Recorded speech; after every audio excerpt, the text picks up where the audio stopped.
Hello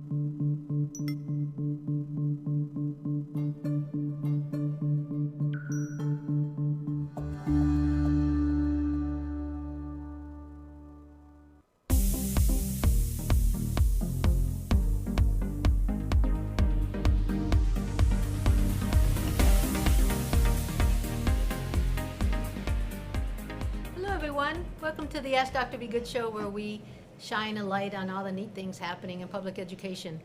Today we're going to be talking to parents about something that's near and dear to my heart. I hope it's near and dear to your heart, and that is the need to keep charter schools moving forward and being thought of in a positive way. As some of you may know, during our last legislative session, which I believe I did a podcast on that last year, we had up to 40 bad bills against charters.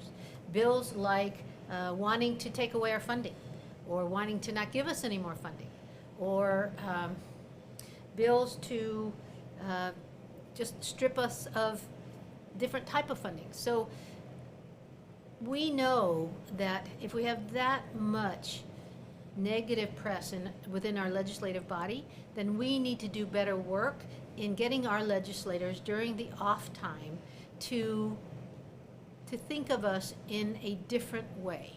And before we proceed with that, let's go ahead and see who we brought with us today. So let's go around the room.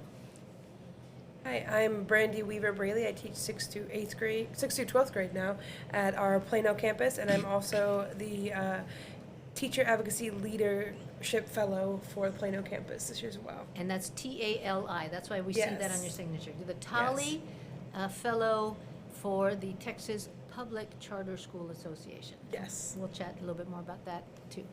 Who else? Hi, my name is Ilse Costa. I'm the community liaison for the district. Miss San Miguel, Heidi San Miguel, Spanish teacher from 6, 7, and 8. I'm sorry. Okay. And thank you, welcome for being here.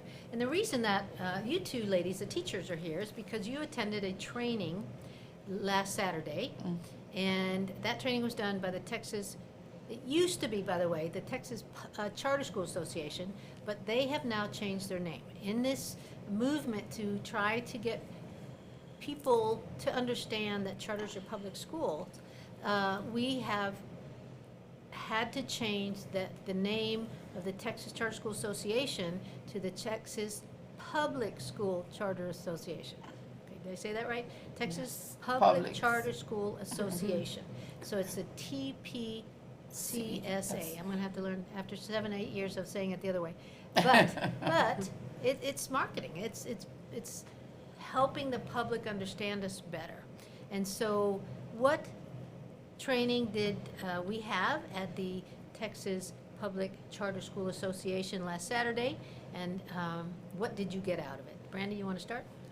So it's been great. I've been working with the Texas Public Charter Association since October on advocacy, and this weekend we wanted to highlight how teachers could advocate for their schools and their students more.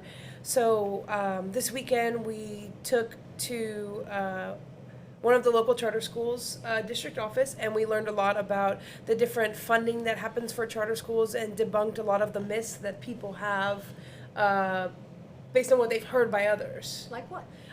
So funding is a big issue for people. They think when their students come from ISDs to charter schools that we're taking money from the ISDs, which isn't true because charter schools only get state funds. We don't get local funds for our students. So the school districts, even if they lose students to the charter schools, they're still getting the local funds for that student, even though they're not there.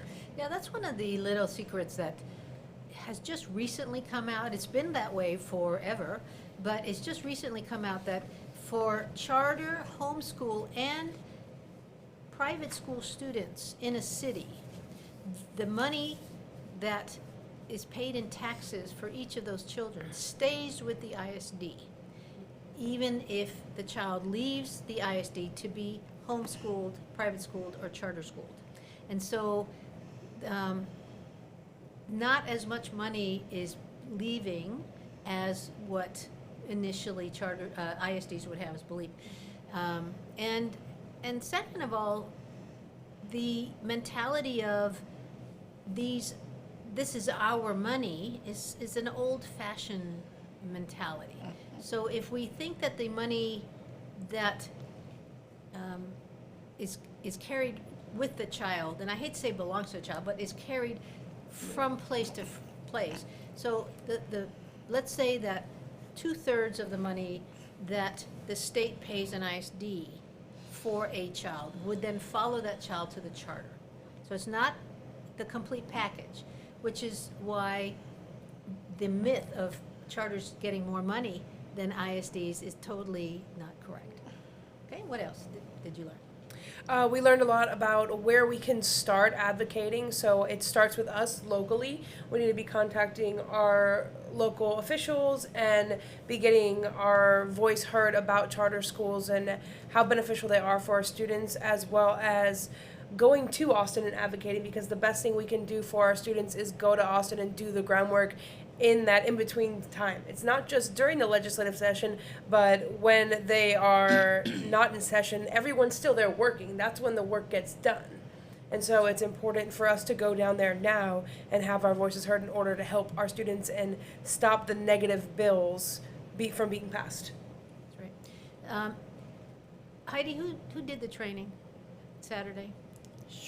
Tree and Dr. Good. Here's what I'll say. I was very happy when Sri Medlock from Texas Public Charter School Association asked me to do the advocacy training, because frankly, that's what I've been doing the last several years. And so being able to highlight the things that we've been doing so that other districts can see it as doable, right?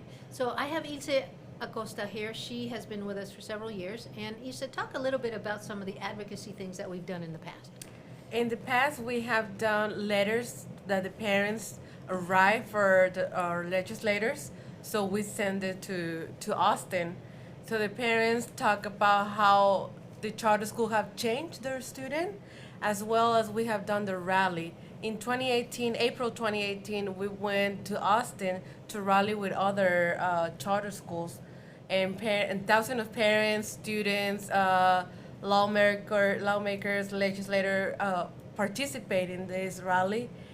And because parents were not agreeing that we receive less money for the kids than a public school, and they think that their kids is just as important as the other kids in a regular ISDs.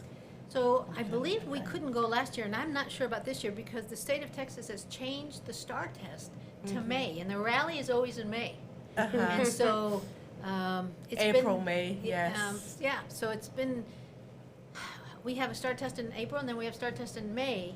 And so districts have been reluctant to get busloads of kids down. And so we're really having to relook at that. But I've been to a couple of rallies, and it's a very powerful, empowering moment for our parents and our students who go, because they're with other charter parents, and it's a lot of feel good, and it's good to know we're not alone in the fight, sort of thing. Anything else, Miss Heidi, that you learned about how to start thinking about advocacy and preparing for advocacy from last Saturday's training? Well, as we talked with some of the teachers that were there, we knew and we understand that parents has, I think, the mayor voice in this case is so, because they need to come and fight with us, because it's for the right of their kids. So majority of the school that we met and the teachers that we met there, they said every time parents are involved in those kind of campaigns, the results are different and positive. So I think, and even though as a teachers, I think every time we put parents involved in our classrooms, the product is always positive. So let me talk a little bit about why we should keep charter schools around. Right now, despite all the sort of misinformation, public charters send students to college at a higher rate than ISDs. All right, and so we have, for all students, it's 58% versus 54%. African American, we send 64% versus 51% in ISDs. Hispanic, 58% versus 48% ISDs. Economically disadvantaged, we send 60% versus 44%. And English language learners, we send 48% versus 28%. Wow. Special education, we send 43% versus 23%. And all of this is very easily found. If you want to find the information so that it can help your talk with others, the Texas Public Charter School Association has a link called Resources, and they have many one-pagers that sort of debunk myths, and they talk about funding and all of that. So let's see, why else should we keep charters? Public charters get students through college. So college completion for economically disadvantaged, statewide, charters do it at a 21 versus 18% rate. Dallas County, 19% versus 17%. Harris County, which that's Houston, I believe, that's 29% versus 19%. And Hidalgo County, which is south, I believe, is 38% versus 25%. Students better prepared for college. The college readiness indicators are higher, 74% versus 68% in ISDs. The TSI, which is the college prep test that our 8th graders take to see if they qualify for 9th grade college. That's a community college test. Our kids have a 54% passing rate versus 41, and AP IB credit 32% versus 13% for ISDs. So public charters AP IB credit rate stands out among all college readiness indicators because of its importance in the college application process and transferring credit. For instance, according to the UT Austin Office of Admissions, students can earn more points on their college applications if they earned AP IB credit, and students can also use AP IB credit to count towards their undergraduate degree. So again, it's important that our kids show their college readiness by taking advanced courses. Serving a majority minority student. So, you know, one of the things that is out there about charters is that we get to cherry pick our kids. That'd be a no. And so let's see, student demographics. We have 20% African American versus 12% in ISDs. Hispanic is 56 versus 51. Economically disadvantaged, we're 69% versus 62. And yet remember, we have more economically disadvantaged, but we're sending more kids to college, and they're graduating at a higher rate. And we're receiving English, less money. that's right, with less money. English language learners, 22% versus 18%. The only difference is special ed, charters serve 9% versus 11%, which is pretty close, and that's about the state average. And I know in Plano last year we had a 13% special ed rate. I think it's a little bit lower, but that we got like 100 new kids, so it sort of diluted that. The kids didn't leave, we just got more kids. And then Mesquite, I think, is 8%, which is Yes. right around there. And so we have all sorts of reasons why we need to keep charter schools. We are serving minority students, economically diverse students. We're serving kids that really need a nurturing environment, and charters tend to be that because we know that we have to do a better job. That's our whole mission, is to do a better job by kids. And so when we know that, and we do, then the nurturing that we give our kids plays out in this sort of data of higher, well, I know that we have close to 100% high school graduation rate, 100% college acceptance. Let's see, I should say 100% apply for college, 100% accept at a college, whether it's a 2-year or a 4-year at first. And now we know that they go at a higher rate than ISD. So that alone would be a great reason to why we should keep charter schools. right? So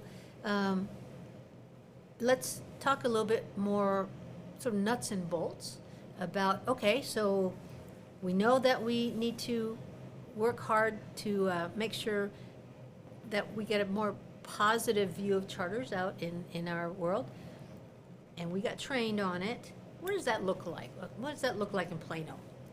I think in Plano, it starts with our students. My students are their own biggest advocates. I have very strong-willed, powerful kids in my classroom who advocate for themselves right now in the classroom and outside of it. And I think getting them started on social media would be really great, because every single lawmaker we have has social media. Whatever social media is that the kids are using, the lawmakers are on it. And if we start allowing the kids to have their voices heard and their opinions heard on their school and their education, I think that will be the foundation for us in Plano. If we get the kids involved, the parents will come with them. Okay, good start. Heidi, what ideas have you had since Saturday? Well, I started talking with my coworkers, the other teachers, that a lot of them didn't know about, that we are not that loved outside of ISDs. So when we start talking about it, they were like, no, why? And then I start sharing all those graphic and all those things that I learned on Saturday, and they were more willing to, oh, but if you need something, let me know what we can do so we can hear, they can hear our voice. And I think it was very positive to hear that from my coworkers, more than I need you to do this. Instead of I telling them what to do, they were willing to help and co-work with me, to, passing the message and all the wrong things that we heard, and clarified our doubts. And I'm going to say that even within legacy staff, and we're at 190, so we have quite a few, I would almost guess that we have some of these misconceptions Yes, we do. within our own ranks. Yes, we do. And so even though they work for us, they don't know everything about the charter environment. In my case, personal, when they were talking on Saturday, they put that graph that she has there, the way the money goes through. Yes, I was like, no, can't, need to be wrong. And then the lady, the teacher next to me, she was like, I can't even believe. I was like, no, the way all those. So yes, it clarified and it opened a lot of questions to me, of course. So yes, that particular graphic organizer showed that public ISDs have 4 buckets of money. We have two buckets of money that flow in. And so it's a very strong visual representation of how it is that we make less money. So, and I will tell you, we had a legislator who's now in Congress say to us, he came to visit a year and a half ago, and he said to a teacher, well, charter teachers do make more money. More money where? And so the misconceptions are out there, even at the legislative body. And that's where we haven't done a good job in helping, especially new legislators who are elected in, to get trained in the charter school environment. They think, because they've heard it from other people, that the charter is all about a for-profit big organization that came from another state that's taking over our school children. But no, that's not at all what happened. 25 years ago, 1995, there was a legislative bill that was passed that allowed the charters to be public schools and to be another school of choice. And so since that time, we have grown quite a bit. Do you have the stats on how much we have in your PowerPoint for how big we are now? How many students we serve? Yeah. So we serve 316,869 students across Texas. And how many are on the waiting list? Ain't no charter school. 141.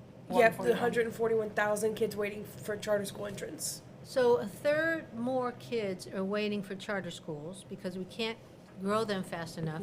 But a lot of the bills are trying to prohibit us from growing as fast.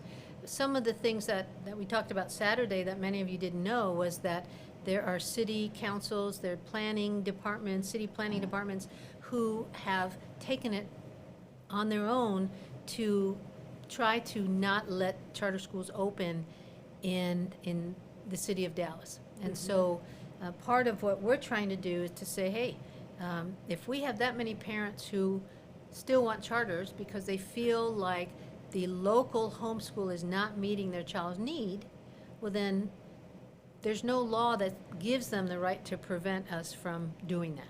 And yet they're what I say, overreach. They're taking laws that aren't there and making them work for them. So that's part of our work that we have to do. And here's what, I want to give compelling reasons why we need staff and parents to help us.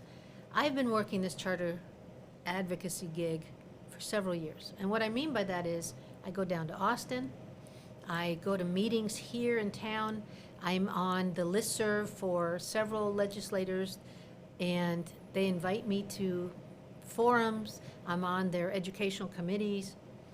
I am a member, Legacy is a member of several Chamber of Commerces, and the chambers go down to Austin to advocate for chamber business, and I've done that for 2 sessions with the Plano Chamber, and I've even been to Washington with the Plano Chamber to advocate up there. And yet, with all the work that I'm doing, it's not enough. And also, ironically enough, the legislators, at least in the Plano area, they are pro-charters, okay? Jeff Leach, Matt Sheehan, Candy Noble, Angela Paxton, they are all for charters. The ones in the Mesquite area, not as much. And here's why that's important. And here's how we need to not let parties be the issue. The Republican Party tends to say yes to charters. The Democrats tend to say no. But who are we serving mostly? We're serving a mostly Democrat base.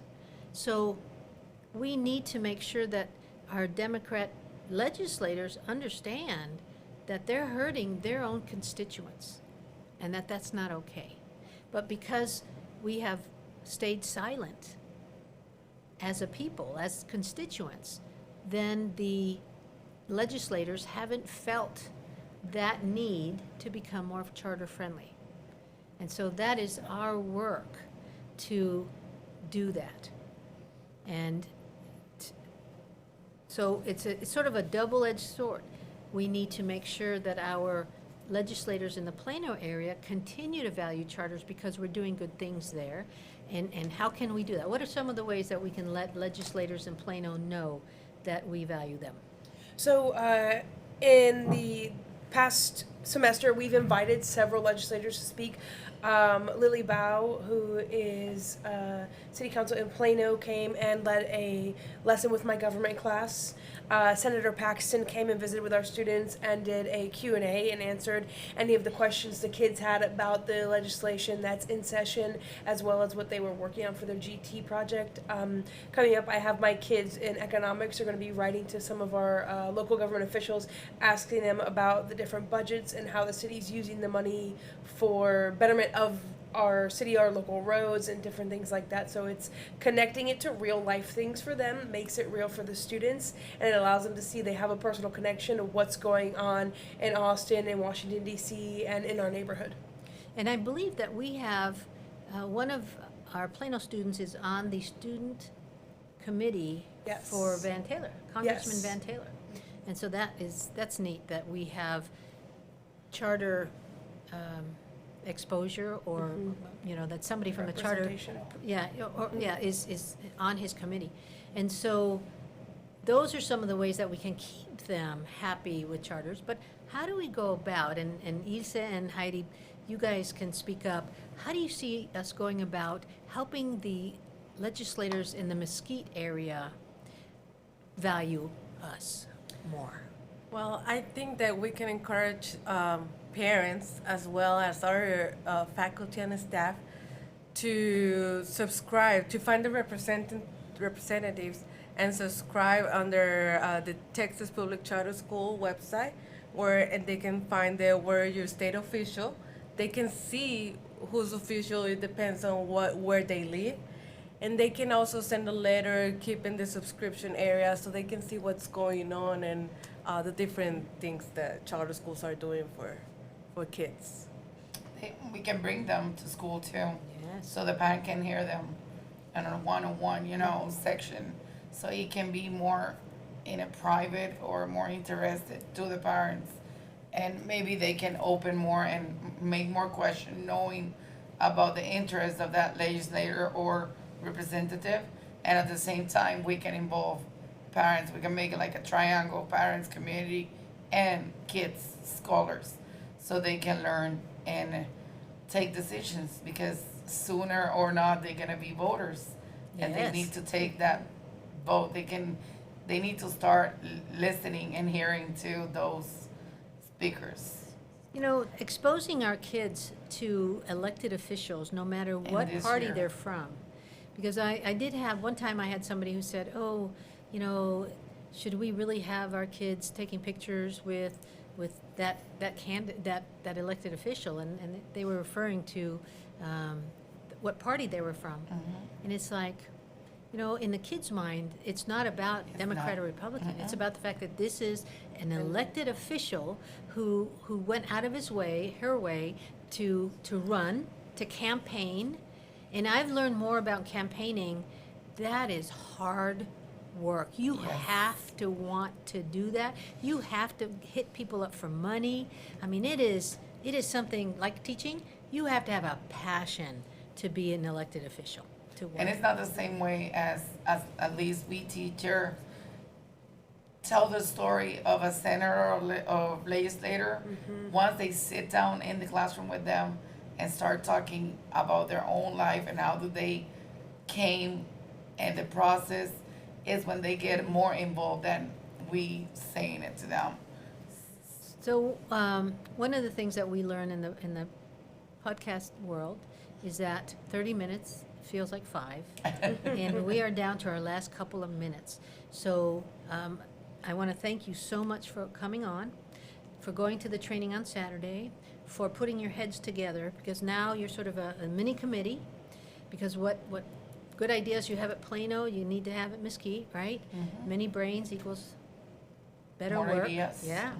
And so my hope is that we're very soon going to be feeling and seeing some work around the advocacy movement, so that all of us are involved. And I started to say that, I've done all this advocacy work, but it's not enough for me. It's not enough just for the superintendents.